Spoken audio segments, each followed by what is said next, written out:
Assalamualaikum warahmatullahi wabarakatuh. Kembali jumpa dengan Master Caspleng.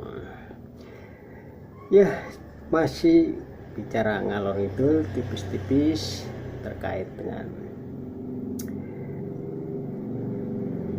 tragedi Duren 3 yang ternyata terus melebar.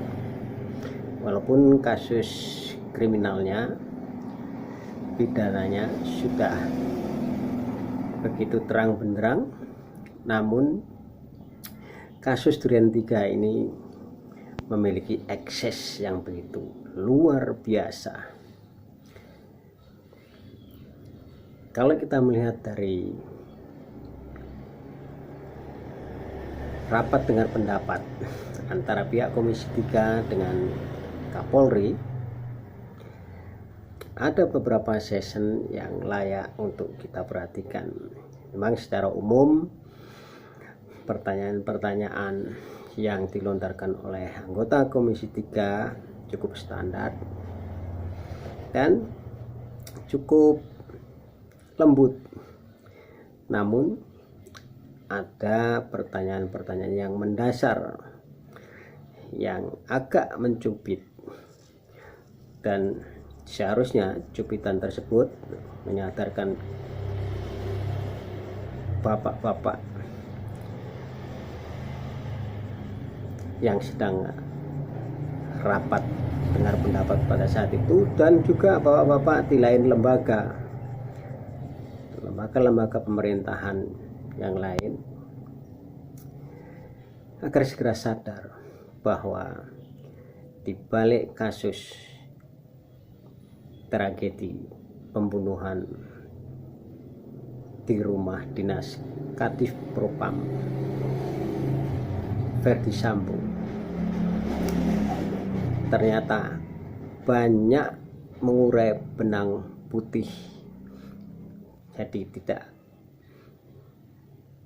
benang merah, tetapi benang putih yang bisa dengan jelas kita lihat. Di antara rapat dengar pendapat Komisi 3 dengan pihak Kapolri Listio Sigit Prabowo, ada satu pertanyaan yang layak kita perhatikan lebih dan seharusnya juga menyentil semua pihak, yaitu satu pertanyaan yang dilontarkan oleh Mulfahri dari fraksi PKS dari Dapil Sumatera Utara 1. Beliau adalah seorang anggota parlemen sejak tahun 2004. Pertanyaan-pertanyaan beliau ini sebenarnya layak diperhatikan oleh Kapolri dan menjadi atensi yang seharusnya disikapi dengan serius. Bahkan jika itu dihubungkan dengan Satgas khusus bentukan Kapolri Tito Karnavian pada saat itu di 2019, yang akhirnya ada benang putih yang menarik kemana-mana, dan juga merembet kepada tragedi kilometer 50, di mana di kilometer 50 6 orang nyawa manusia masih belum dalam tanda petik menerima keadilan, karena masalah itu ada benang putihnya dengan Satgasus, bahkan pada konsorsium 303, di mana sempat secara resmi pihak Polri, dalam hari ini adalah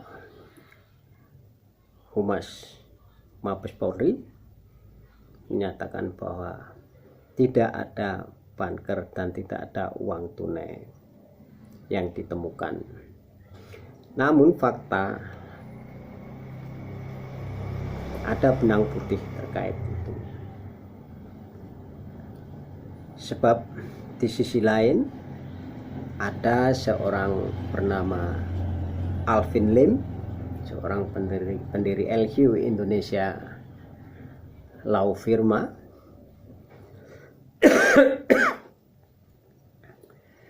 Alvin Lim ini tengah malam masuk hari Sabtu ini, dini hari, mengupload sebuah video yang membuka hubungan antara Verdi Sambo sebagai Satgasus, sebagai Kadif Propam yang juga menerima aliran dana dari yang disebut konsorsium 303. Ya, silakan dilihat channelnya agar bisa lebih paham bahwa baik dari pihak DPR RI, Komisi 3 dan juga Kapolri seharusnya menanggapi hal ini secara serius, secara jujur dan secara bijak untuk agar masalah ini cepat terselesaikan. Karena pada faktanya tragedi Duren 3 ini ada benang putihnya, menyangkut konsorsium yang selama ini bahkan ada flowchart atau diagram yang beredar yang masih dibiarkan terbengkalai. Ya, memang kita paham bahwa apa yang dikerjakan oleh pihak Polri, tugas-tugas dan kewajiban terlalu banyak. Namun ini menjadi atensi tersendiri, bahkan publik lebih setapak selangkah lebih mendapatkan informasi dari berbagai media sosial.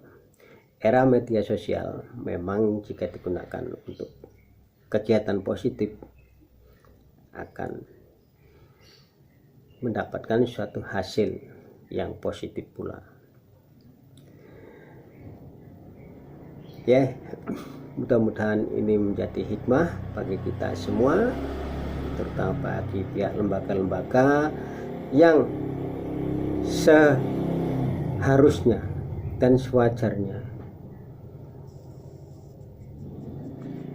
telah mendapatkan informasi itu lebih dahulu. Namun mungkin istilah ewo pakewo dan lain sebagainya, sehingga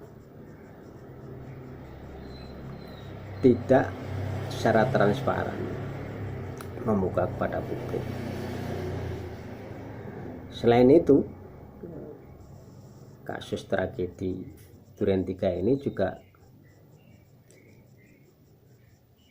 membuat suatu wacana tentang dibukanya kembali kasus KM50, di mana apa yang telah dilakukan pengacara keluarga Yosua, dalam hal ini adalah Komarudin Simanjuntak, yang begitu gigih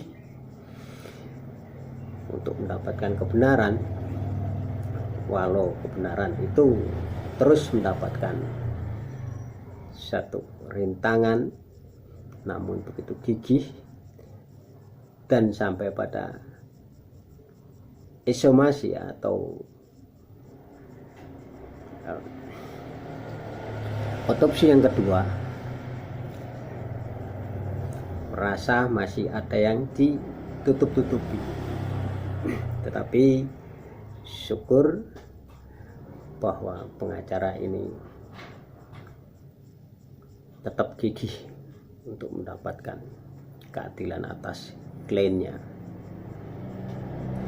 Melibatkan 97 personil di tubuh Polri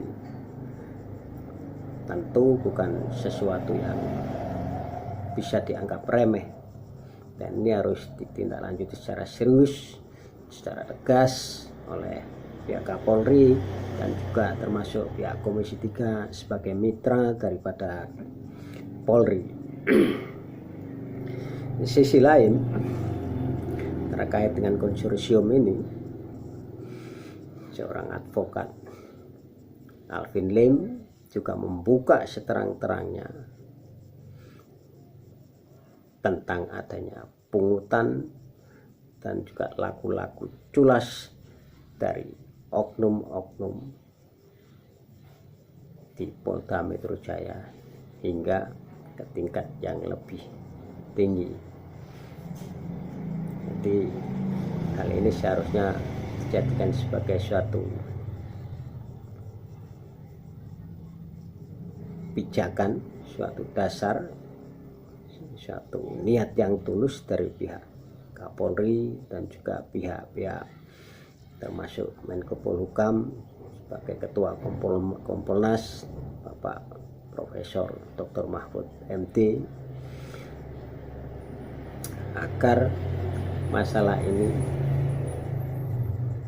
bisa ditanggulangi secara bersama dengan suatu niat yang baik untuk memperbaiki institusi bukan hanya di tubuh Polri. Dan terkait dengan KM 50, pihak Komisi 3 dan juga pihak Kapolri Listio Sigit juga memberikan rambu-rambu yang cukup jelas untuk membuka kembali asal ada novum baru, dan publik juga menghendaki agar kedua pengacara ini bisa bergabung, yaitu antara Komarudin Simanjuntak dan juga Alvin Lim. Dan ternyata ini juga sudah ada dugaan kuat, sudah ada konfirmasi dengan pihak pengacara daripada KM 50 yaitu Aziz Januar untuk bergabung dan membuat suatu pengajuan kembali untuk dibukanya kasus KM 50.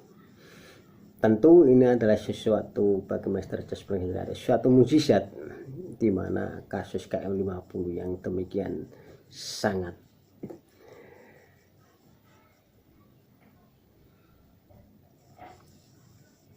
sulit untuk dibayangkan kekejian yang dilakukan oleh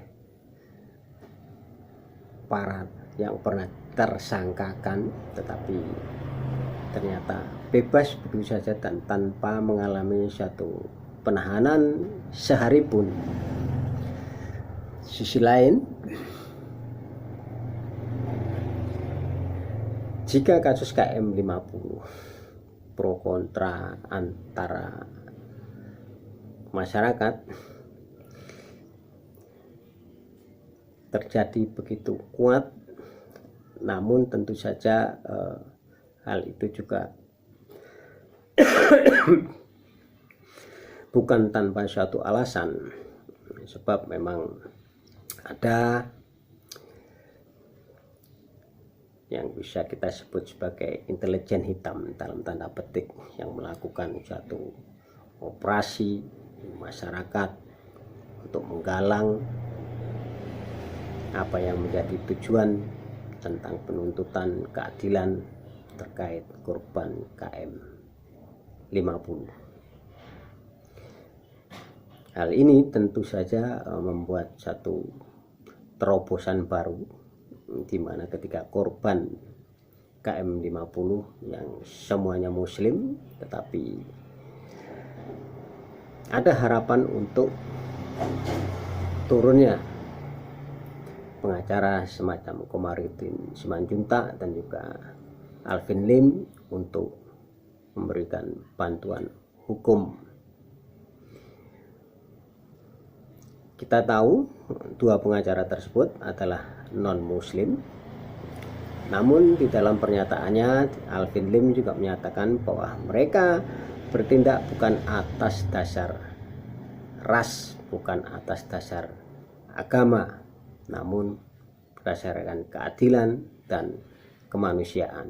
Tentu hal ini sangat menggembirakan bagi kita semua, terutama dari pihak keluarga korban KM 50. Itu saja yang bisa disampaikan oleh Master Cespleng. Semoga ke depan kita memiliki lembaga-lembaga yang kredibel, yang transparan, dan melibatkan publik di dalam setiap kasus sehingga tidak ada kecurigaan, tidak ada yang ditutup-tutupi, termasuk apa yang telah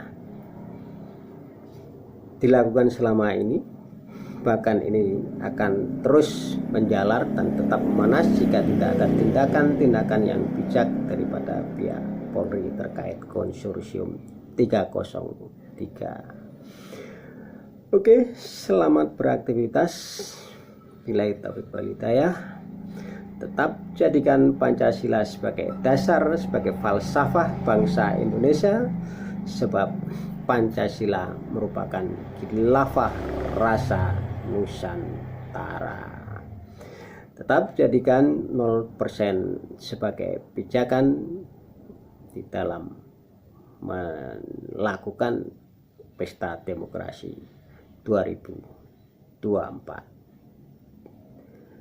Salam damai dan salam keadilan.